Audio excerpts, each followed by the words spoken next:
Good morning, everybody.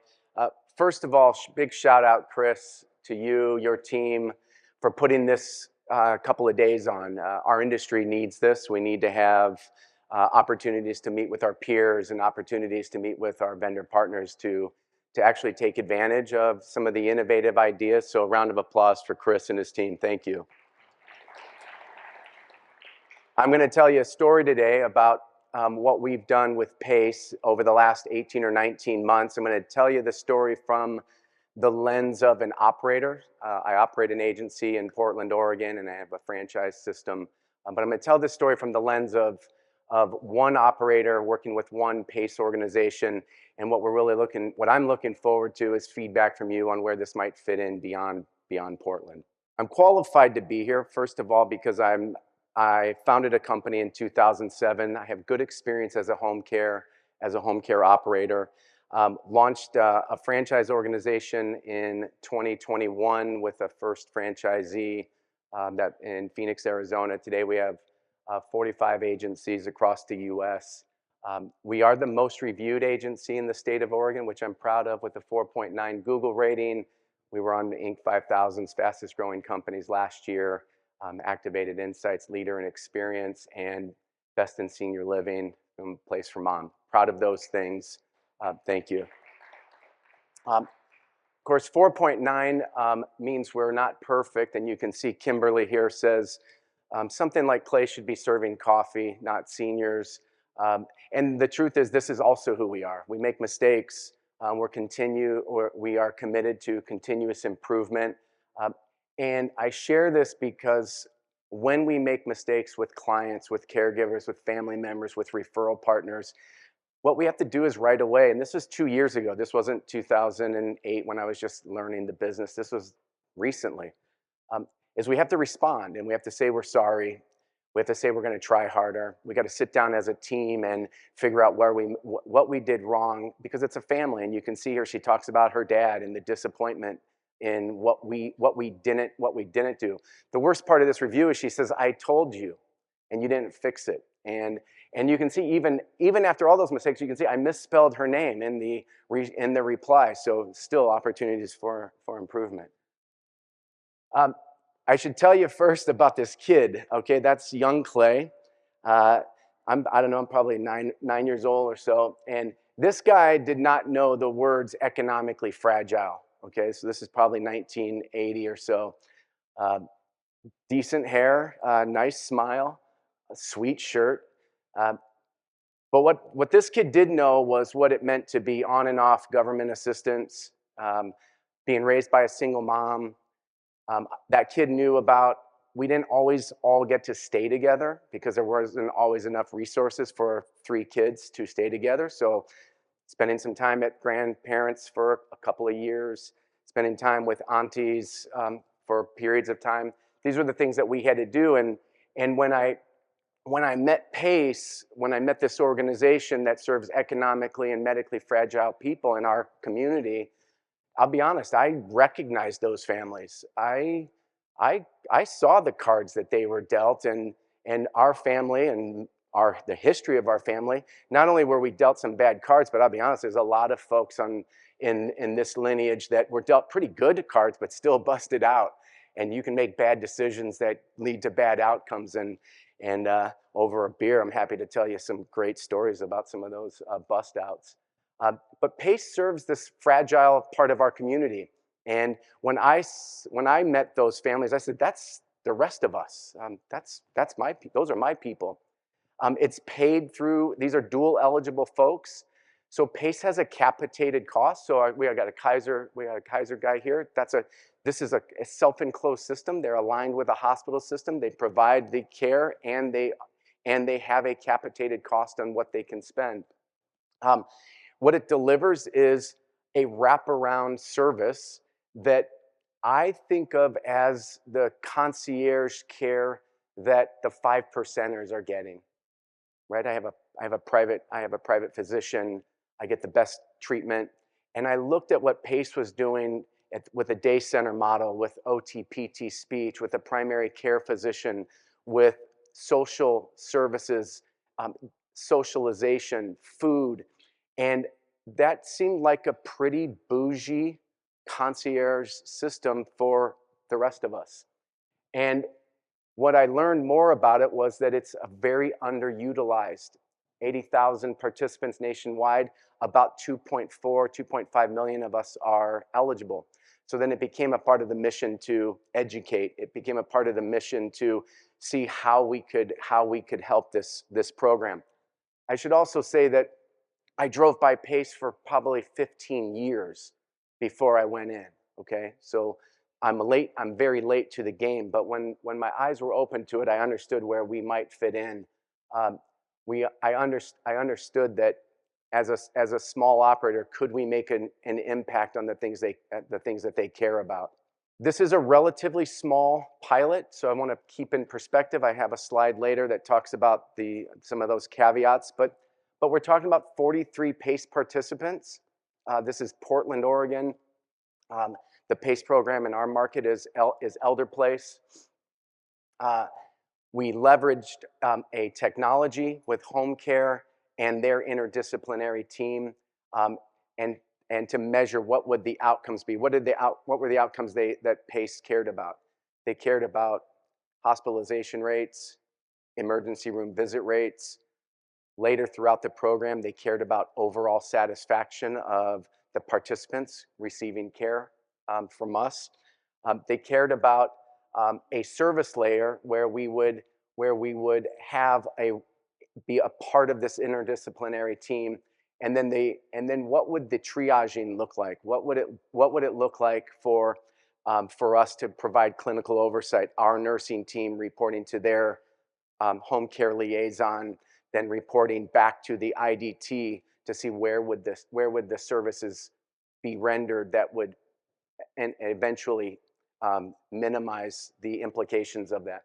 The questions we asked is, what would it mean if we could put this together? So I drove by this for 15 years. I had this enthusiasm about doing something special.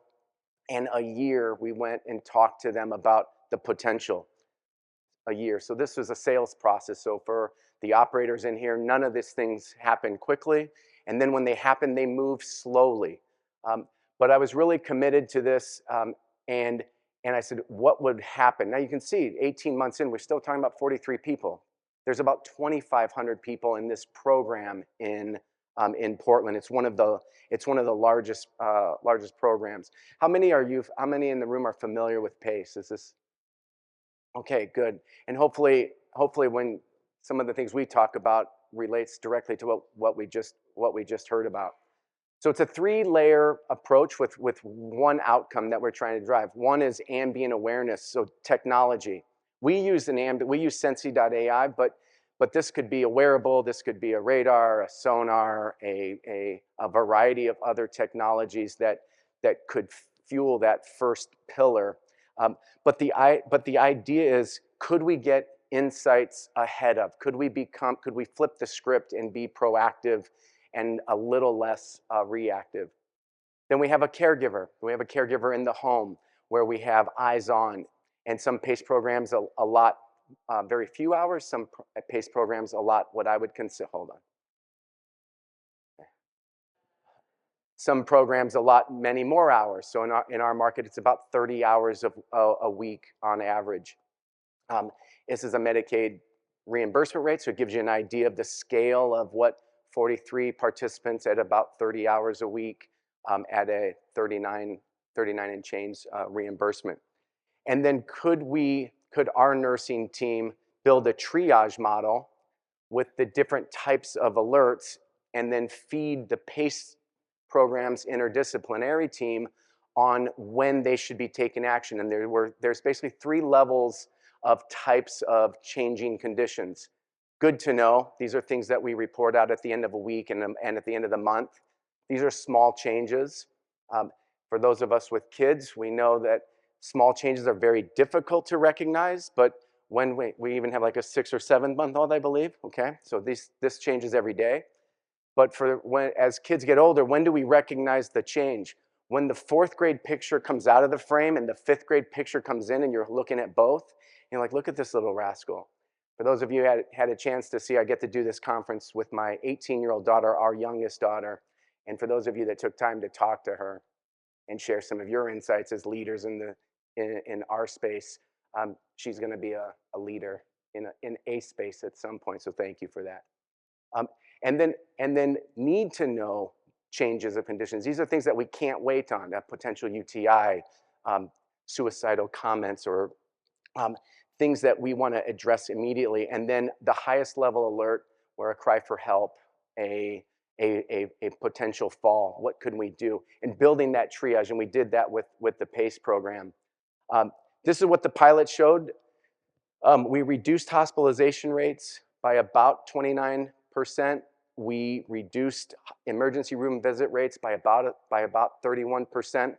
In a relatively small pilot, about $100,000 cost avoidance per year.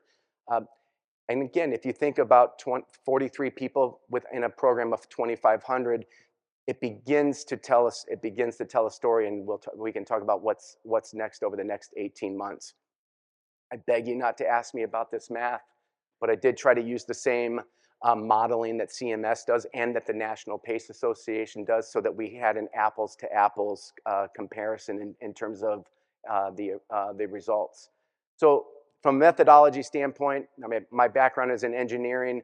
This is too small of a scale. 367 member months is not enough, but it's enough of a start that smart people in this room, that we could collaborate and figure out a way, how could we bring this beyond these 43 people, this Portland, Oregon market nationally. It's a small sample size. Benchmark variability is a significant asterisk, because one person with multiple events could have a massive impact on the results. Lower ER utilization and benchmarks are also not, it's not one national number. These are different numbers in the Southeast versus the Northwest versus different pockets, rural, metropolitan. Cost figures are illustrative. If you think of all of these implications, you can't just correlate 43 people equals 100,000. But again, for smart people, we're looking at this and saying, hey, there's something there, and even if we're off by some, these are real dollars, and we know that there's not enough dollars to provide all of the care that we're looking for.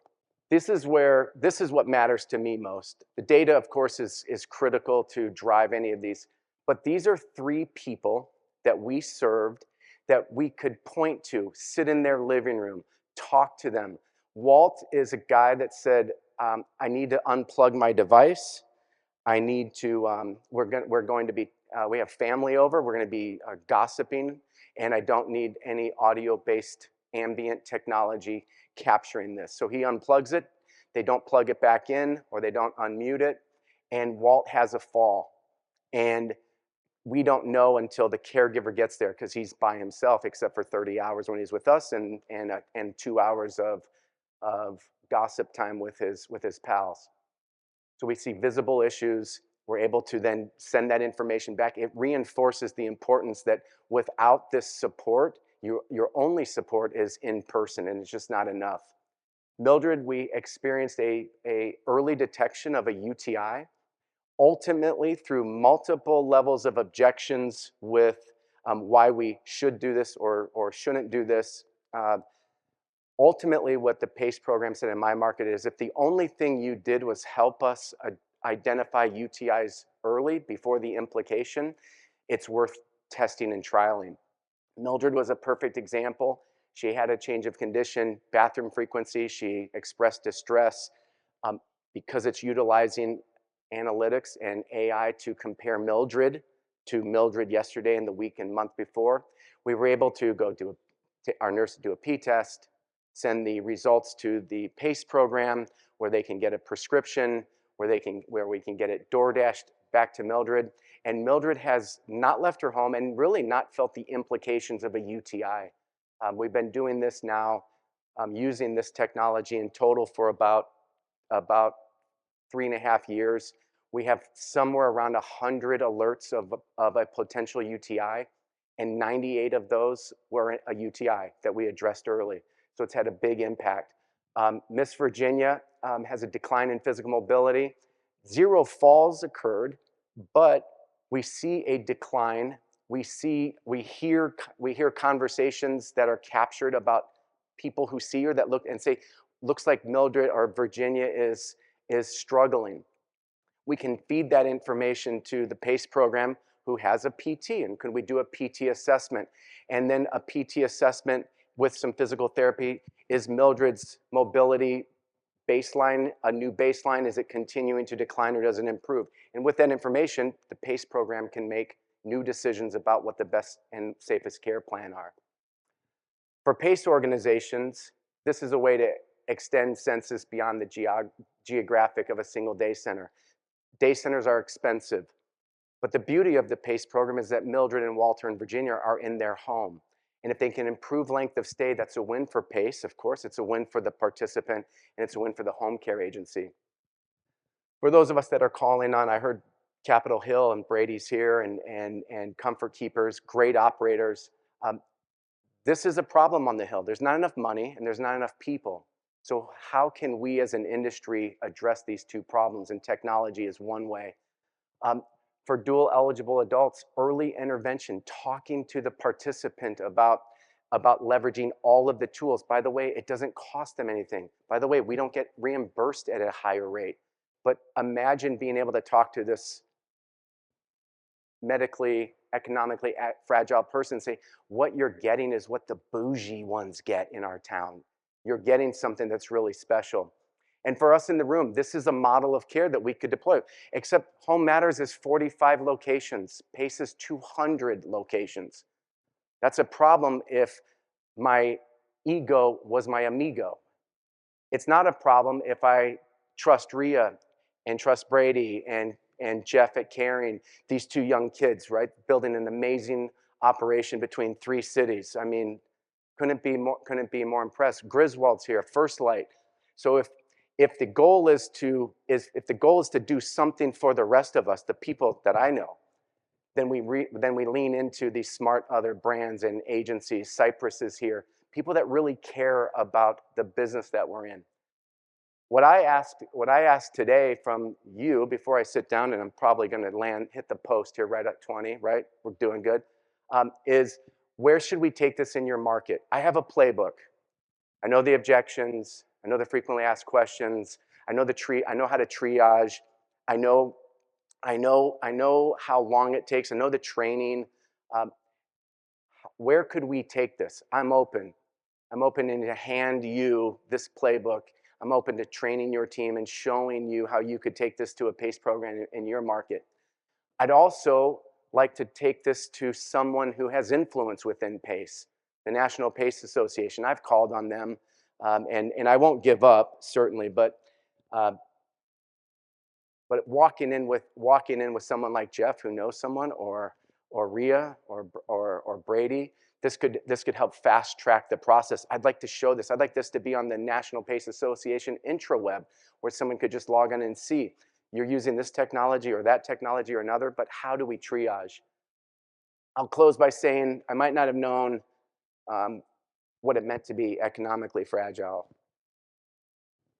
but I know that gal, and that's her 80th birthday, and we're the lucky ones because we were able to kind of come together. You know, not every family is blessed to catch a couple good breaks just at the right time, but we did, and that's all I got. I'll open it up to questions. I'm Clay from Home Matters. We have a question right here. We got first off, let's give it up for Clayton, and I'll be the first to say that Clayton, you are our amigo. Okay. Good. One question. We got time for one question. Thanks so much, Clay. I think this is so complementary to programs like Guide and Access. My question for you, in your efforts to collaborate between technology providers, your caregivers, your nurses, what was the greatest lesson learned and how to collaborate and work well together with all of those different partners involved? And we should talk about who we could talk to at PACE, because we might be able to help there. Thanks. Well, from a technology perspective, what mattered the most was that the technology was easy to use, easy to install, easy to digest the information. I can't stress that enough. There is nobody on my team that's an IT person. I come from an engineering background, and so you ask, how does a guy who is an engineer at Intel get into home care? Well, it's because your boss at Intel said you should probably be in a different space, okay? So I'm the person that they look to solve this. And if I even know the number to your 800 help desk, we have a problem. So that's the first criteria. The second is, and I think Ria mentioned it, you have to be patient with teaching your team, but the core of teaching the team is Mildred is who galvanizes this.